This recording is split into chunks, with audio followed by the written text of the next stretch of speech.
বিয়েটা আমার পারিবারিকভাবেই হয়েছিল। আর আমার হাজবেন্ড প্রবাসী ছিল। শুনেছি আমার হাজবেন্ডের মাসে নাকি ১-১.৫ লাখ টাকা ইনকাম আছে, কিন্তু আজ পর্যন্ত কখনো নিজের চোখেই দেখতে পারিনি। আমার বিয়ে হয়েছে আজকে থেকে ৪ বছর। সে প্রবাসে থাকে ঠিকই, কিন্তু এখন পর্যন্ত সে কখনোই আমার হাত খরচটা পর্যন্ত দেয়নি। বাবার বাড়ির অবস্থা একটু ভালোই ছিল, তাই আমার যাবতীয় যত খরচ ছিল আমার বাবার কাছ থেকেই নিয়ে আসতে হতো। আমার যদি কোনো কিছুর প্রয়োজন হতো আমি আমার বাবাকেই ফোন করে বলতাম। আর হ্যাঁ, তার যেই মাসে ১ থেকে ১.৫ লাখ টাকা ইনকাম আছে, এই সম্পূর্ণ টাকাটাই আমার শাশুড়ির অ্যাকাউন্টে পাঠানো হতো।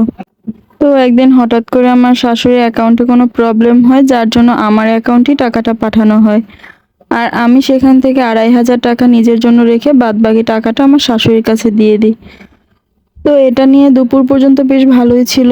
সন্ধ্যার পরে যখন আমার হাজবেন্ড আমাকে ফোন দিল, সে আমাকে বলল যে কেন আমি টাকাটা রেখেছি, কিসের জন্য আমি টাকাটা রেখেছি। সে আমাকে নানান কথা বলল, অনেক আজে বাজে কথাও বলল।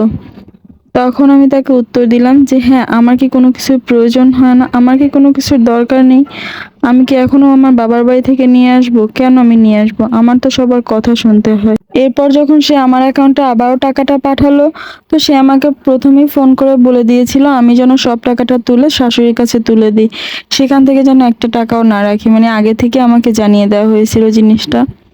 তো যাই হোক, এর মধ্যে আমার ফোনটাও নষ্ট হয়ে গেছিল। আমি তাকে বললাম যে আমার ফোনটা নষ্ট হয়ে গেছে, আমার জন্য একটা ফোন নিয়ে এসো।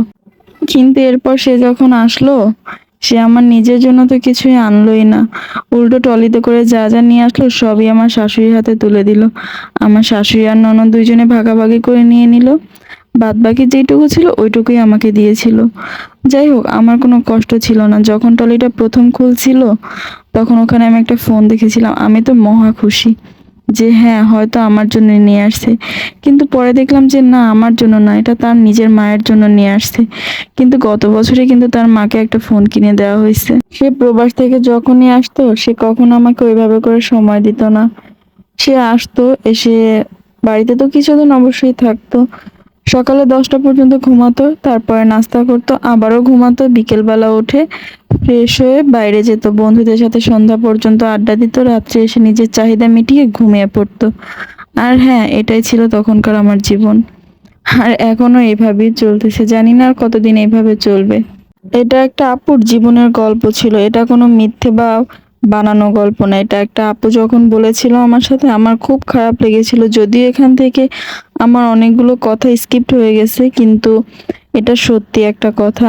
তাই প্রবাসী ভাইদের উদ্দেশ্য করে বলছি, নিজের মানুষদের একটু সময় দেওয়ার চেষ্টা করুন, দেখবেন নিজেও ভালো থাকতে পারবেন, ওই মানুষগুলোও ভালো থাকতে পারবে।